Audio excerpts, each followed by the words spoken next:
In this video, I'm going to show you how to deposit money in your Sportsbet app. If you find this video helpful, please drop a like and subscribe. In saying that, let's just jump straight into the video.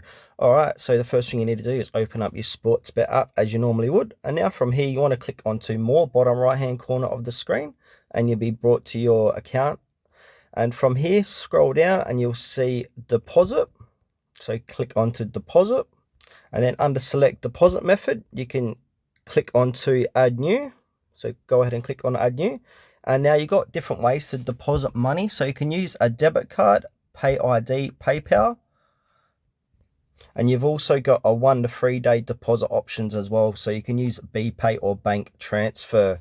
So go ahead and click any one of these. So if you want to use your bank debit card, go ahead and put in your card details here, your expiry date, your CVV, and your deposit amount, which is a minimum of $5. And you got some quick deposit amounts here. Once you've done that, click deposit now, and then that will go through. And once that has happened, you can go back and start making some bets.